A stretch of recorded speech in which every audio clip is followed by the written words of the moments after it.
Salut à tous, bienvenue sur la chaîne. Aujourd'hui on va inaugurer une nouvelle rubrique. Donc il s'agit de ces films qui ont été détestés à leur sortie et des films que moi j'ai appréciés. Donc voilà, j'avais envie d'en parler, de les défendre dans cette nouvelle rubrique. Donc on va commencer par un film qui est sorti en 2016. Il s'agit de Ghostbusters, donc le remake de Paul Feig.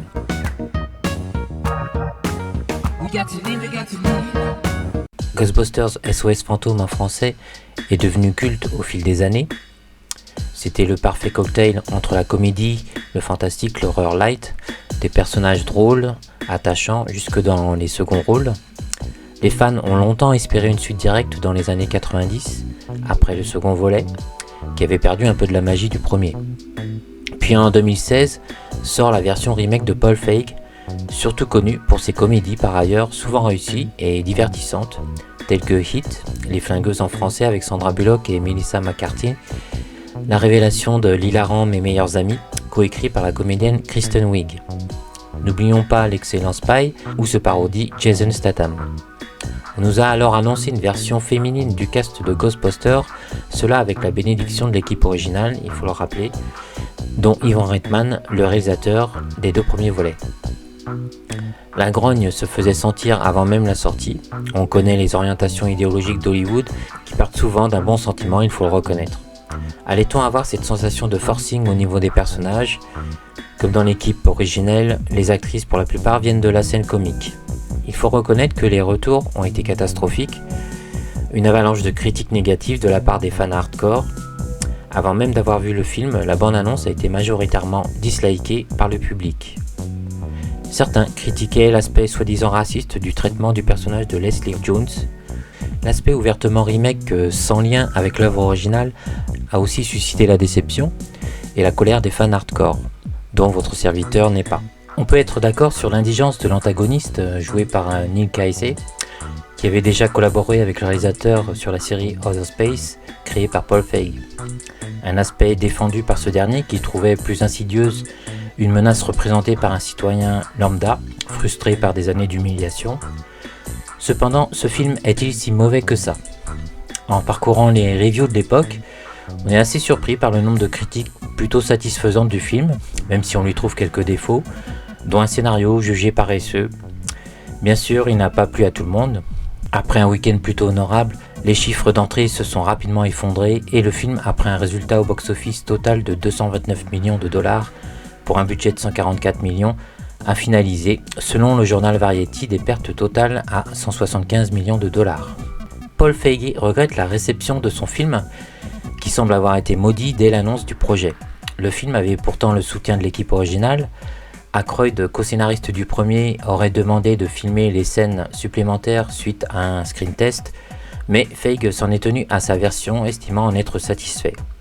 Et quelque part, il a bien fait puisque le film aurait perdu encore plus d'argent dans le cas contraire. Le temps nous permet de voir les choses avec perspective et les suites officielles qui ont suivi, réalisées par le fils de Ivan Reitman, n'ont pas non plus réussi à retrouver l'ambiance comico-fantastique du premier film. On est plus dans le syndrome Stranger Things, avec des enfants qui sauvent le monde. C'est en cela que la version de Feig est particulièrement réussie pour votre serviteur. Le réalisateur a su retrouver ce feeling qui nous avait touchés, une équipe de scientifiques un peu losers qui deviennent envers et contre tout les héros de New York en sauvant la ville d'une invasion ectoplasmique. Les personnages sont touchants, l'humour se mélange parfaitement au cheminement intérieur des personnages, qui, peut-être comme l'équipe créative du film elle-même, comme Katie Dippold, la co-scénariste, ont été jugés et blessés par leur entourage en raison de leurs croyances et expériences scientifiques. Même si le film a principalement été tourné à Boston, on s'étonne à ressentir l'atmosphère de New York, de retrouver l'ambiance de la scène de la bibliothèque du premier film dans le prologue du remake.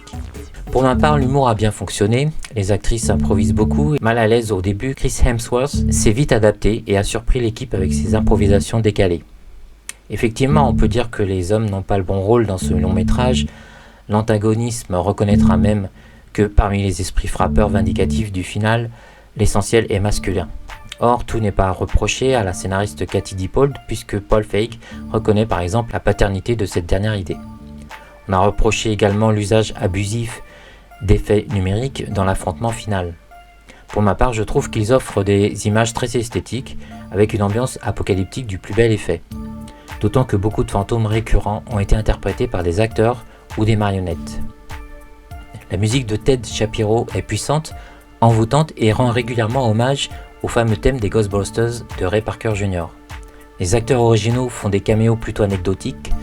Le film est dédié à Harold Ramis, le co-créateur de la franchise. On appréciera particulièrement la trop brève apparition de Sigourney Weaver dans le rôle d'une scientifique farfelue. Et la scène finale qui teasait l'arrivée du fameux Zool vu dans le premier film. On retrouve le maire de New York, joué par Andy Garcia, qui se met en colère quand on le compare au maire des Dents de la Mer. Beaucoup de scènes font écho au premier film, comme cette première chasse aux fantômes dans une salle de concert rock, belle idée. Évidemment, il faut apprécier l'humour des comédies de Paul Feig, ce qui fonctionne pour certains peut ne pas faire effet sur d'autres. Les personnages féminins sont plutôt touchants, surtout dans la version longue, où l'on en apprend plus sur leur motivation et leurs blessures. On apprécie aussi les décors steampunk de Leslie Pope avec ses couleurs chatoyantes à la Mario Bava. Le générique de fin est également un régal, il a été réalisé par Plucky, une boîte spécialisée qui a déjà travaillé avec Feig. Malgré les critiques, Paul Feig est content de son film. Il nous semble qu'il peut l'être. De toutes les séquelles, c'est celui qui a su retrouver la magie du premier volet, avec ses personnages cabossés mais drôles, et même dans certaines scènes héroïques. Le film est une bouffée de bonne humeur, où le fantastique est traité avec sérieux.